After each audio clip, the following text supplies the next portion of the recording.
You are chasing something right now. Maybe you know what it is. Maybe you've dressed it up in enough layers of rationalization that you've stopped calling it chasing and started calling it effort, or persistence, or putting yourself out there. But underneath the language, the dynamic is the same. You are moving towards something that keeps moving away from you. You are available for something that keeps not arriving. You are watching, waiting, refreshing, checking, hoping, and the watching and waiting and hoping is slowly, quietly eating the best years of your life. I need you to hear this clearly. Chasing is not a strategy. It is a symptom. It is what happens when a man has not yet built enough of his own life to be fully occupied by it. When the internal world is empty, the attention goes external. It goes toward women, toward validation, toward status symbols, toward the opinions of people who are not thinking about you half as much as you are thinking about them.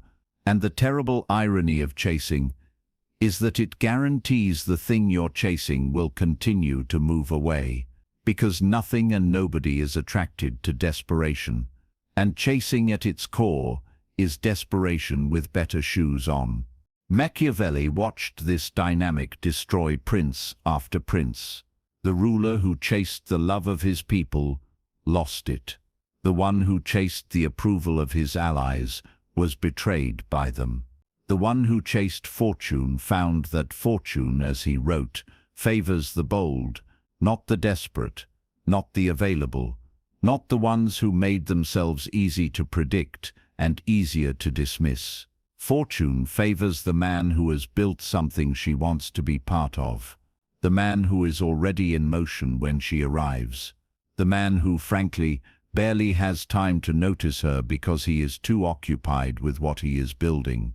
This is the fundamental shift, from chasing to building. And it sounds simple. It sounds like advice you've heard before, but I want to break down what it actually means in practice, because most men who try to make this shift misunderstand it. They think it means becoming cold, withdrawn, performing unavailability as a tactic. That is not what this is. That is just chasing in disguise. You are still oriented toward the external, still performing for an audience, still making your behavior about what someone else will think of it. True building is different. True building is when you are so genuinely absorbed in creating something real that the performance of unavailability becomes unnecessary, because the unavailability is just true. Let me show you what chasing actually looks like in the life of an average man. He wakes up and checks his phone, not for anything specific, just checking, hoping something arrived while he was sleeping.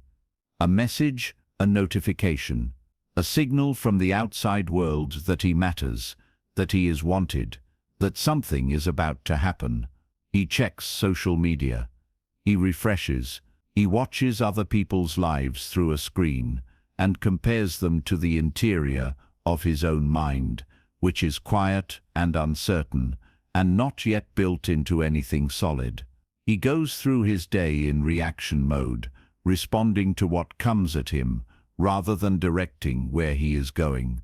He is, in the deepest sense, waiting for his life to begin, waiting for the right woman, the right opportunity, the right moment, when everything finally clicks, and the right moment never comes.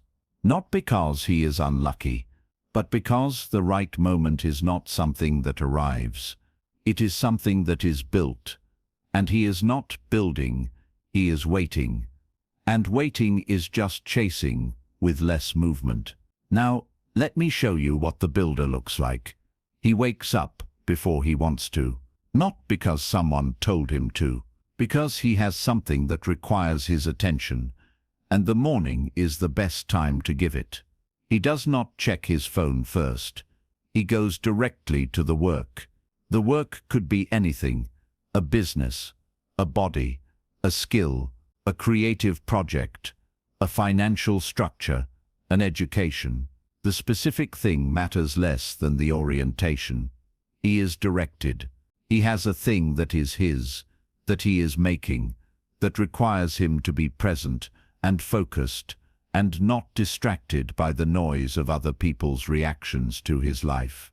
He goes to the gym, not because he wants to be seen. The gym is often empty when he is there.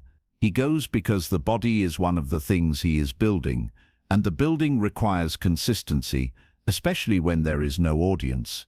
He eats with some intention, not obsessively, but he understands that the machine that does the building needs fuel, and garbage fuel makes garbage work. He reads, he studies, he has conversations with people who are ahead of him, and he listens more than he speaks, because the listening is a form of building too.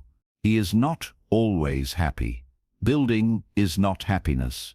Building is often grinding, frustrating, slow, invisible work that produces nothing you can show anyone for a long time.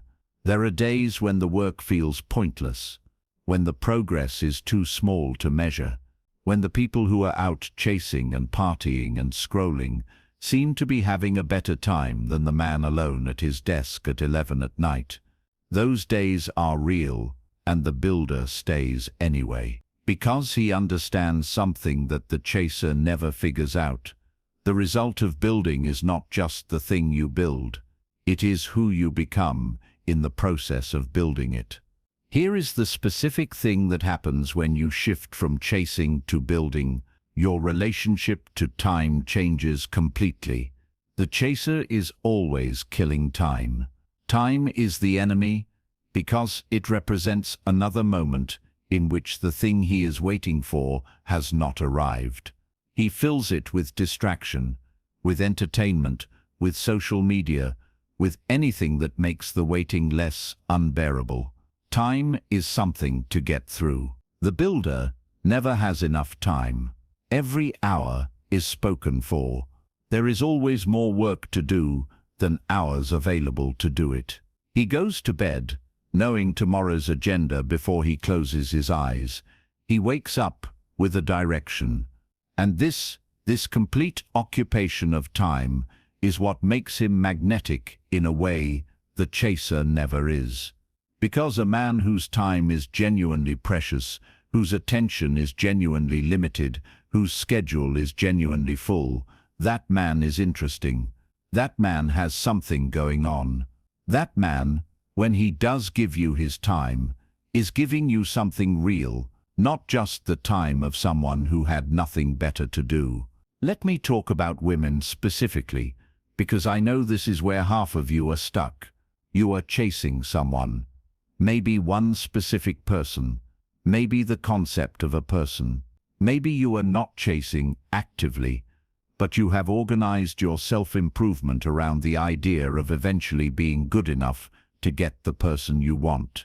You are building yourself for external validation, and the building will collapse the moment the validation is withheld, which it will be. Here is the Machiavellian truth about attraction that nobody in your social circle is going to tell you. A woman is not attracted to a man who is building himself for her. She is attracted to a man who is building something real for himself that she would like to be part of. The difference is everything. One is performance, the other is reality. One is a man who needs her to complete the picture. The other is a man who has a complete picture and is considering whether she belongs in it. Women, at a biological and psychological level, are drawn to the second man, not because he is playing hard to get, but because he has something. He is going somewhere, and going somewhere is the most attractive thing a man can do. So the answer is not to stop caring about women. The answer is to care more about what you are building, to make the building so real, so demanding, so genuinely absorbing, that the chasing becomes physically impossible. You don't have time to chase. You don't have time to monitor whether she responded. You don't have time to refresh the conversation. You have work to do. And that work, the realness of it, the fullness of it, the way it makes you someone who is going somewhere, that is what changes everything. The 4 things you should be building right now. First, your financial independence. Not wealth necessarily, independence. The ability to make decisions based on what you actually want, rather than what you can afford. This takes years. Start now. Build a skill worth paying for. Build a second income stream. Build the knowledge to make your money work. This is the foundation. Without it, everything else is decoration. Second, your physical capacity. Not aesthetics. Capacity. Strength. Endurance. The ability to do hard physical things. This matters not because of how it looks, but because of what it tells your nervous system about who you are. A man who regularly does hard physical things has a different relationship with difficulty than a man who avoids it. And difficulty is what building requires. So train, not for anyone, for what it makes you. Third, your knowledge and skill. Pick something and go deep, not wide, deep. The world does not reward generalists. At the level it rewards masters. Find the thing you are willing to be obsessed with and go further into it than anyone around you. Become the person people come to for that specific thing. That specificity is power. That depth is identity. And identity built on genuine mastery does not need external validation to feel real. Fourth, your relationships, but not the ones you think. Stop investing in the relationships that drain you. Stop maintaining connections out of history, or obligation, or fear of being alone. Start deliberately building relationships with people who are ahead of you. Peers who are building, people whose standards force you to raise yours. Your social circle is either pulling you up or pulling you down. There is no neutral.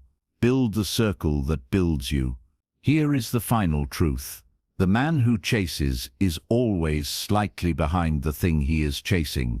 By definition, you cannot catch what you are running after, but the man who builds becomes something that things run toward. He does not change his behavior to become more attractive. He builds something real, and the reality of it, the seriousness of it, the fact that he is not available for distraction, creates a gravity that he never had to manufacture. Machiavelli built something in exile that outlasted every prince he ever served. Alone, underfunded, forgotten by the world. He wrote The Prince at his desk in a house nobody visited because he had something to build. And the building was more important than the audience. And 500 years later, the audience has never been larger. Stop chasing. Start building. Not because it is a better strategy for getting what you were chasing, but because the man who builds stops needing what he was chasing, and that freedom, that complete, grounded, self-generated freedom, is the only thing worth having in the first place. Subscribe to Mindplicit for men who are done chasing and ready to build something that lasts